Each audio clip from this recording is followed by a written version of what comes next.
Hey everyone, welcome back to Bandit and Cass. Today I am doing the first ever letter with me video where I'm going to take you through my sketchbook and show you how I do a little practice work and design a quote from Avatar: The Last Airbender.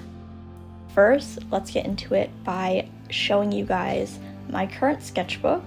This is just a notebook I got for free at Muji with a purchase I think a while ago, and I love how the paper is smooth, so I've just been using it as my current sketchbook for practicing calligraphy.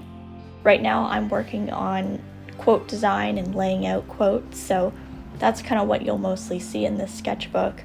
Usually I like to letter stuff that really inspires me, so a couple of my favorite songs, usually it's ABBA, or the Taylor Swift album just came out a couple weeks ago, so I lettered a couple of phrases from the song Exile, which I really love.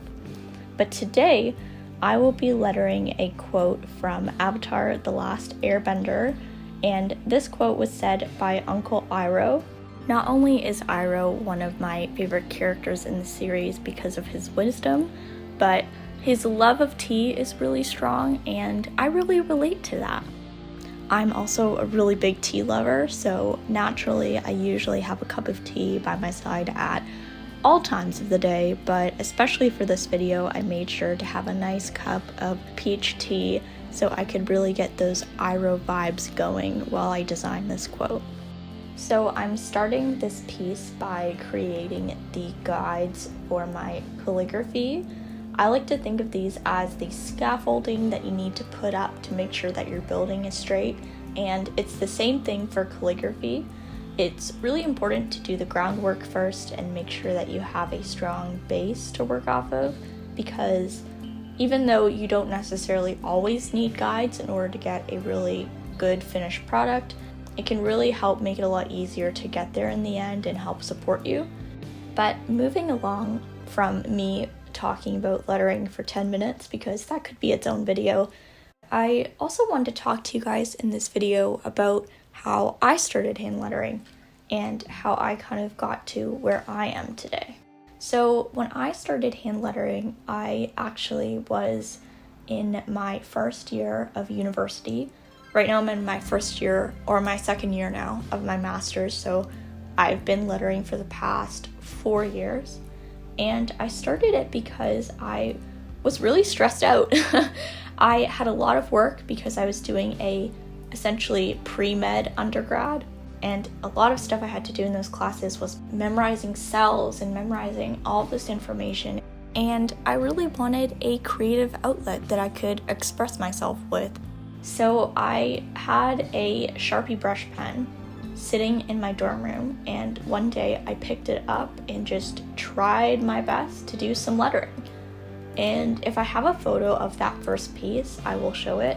I think I wrote bloody hell from Ron in whenever he says that in Harry Potter, so really any of the books, I'm pretty sure. But that is what I wrote, and after that I kind of went on and off with brush lettering. I practiced it a little bit here and there. I tried to kind of figure it out on my own. I was pretty determined to learn it without any guidance or classes, which probably is why it took me so long to learn, to be completely honest. But it wasn't until my friend was getting married and she asked me to do her place cards that I really got into practicing hand lettering. I remember doing the lettering for the place cards, and I really enjoyed doing it. I definitely was not at the skill level I was at now, but I remember thinking how cool it would be to see if I could improve and actually maybe get good at it. So after my friend's wedding, I started looking up how to hand letter. I downloaded this free PDF on brushstrokes, and I started to try to figure out how to letter. The brushstroke worksheet really did help me with pressure control, which is how hard you press with the pen, and that's really important for making sure you have those really thin lines and those really thick lines. One thing that I was really struggling with, even with these free worksheets, was trying to put together letters and have my letters look consistent. And although I tried to do it on my own, I really didn't improve in this area until I discovered via calligraphy. Sylvia is a Toronto-based calligrapher, which is where I live as well, and when I found her on Instagram, I really loved her lettering style, and she actually held workshops in Toronto, which was really cool. Unfortunately, at the time I was in university, so I wasn't really able to make my schedule meet with when these workshops were, but fortunately Sylvia had some calligraphy worksheets on her website. So I put aside my pride and I spent $25 US, so 30 Canadian dollars, on a calligraphy worksheet where it showed you the basic strokes and how to create letters and how to kind of practice and follow these lettering guides. And that was really helpful and probably the most transformative part of my lettering journey.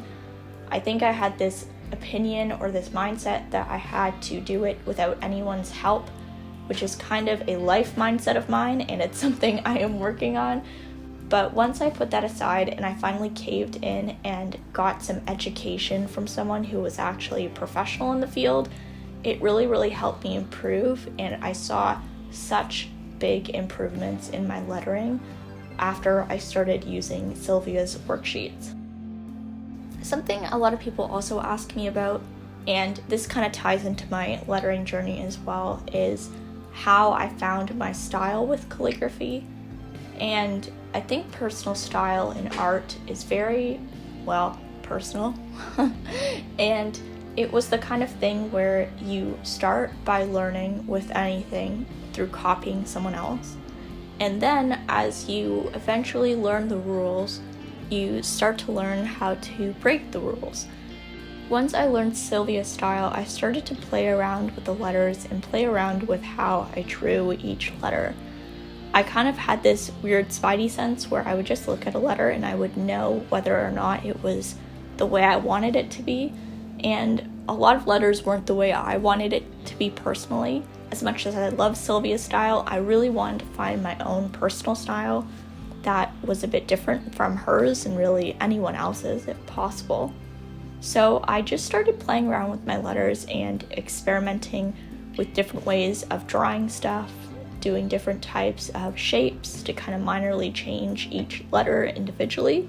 And I can definitely go into this in another video because it can get a bit technical, but after some tweaking for about, I would say a year of tweaking, I was able to kind of eventually start to stumble upon my own style of lettering, which is what you pretty much see right here.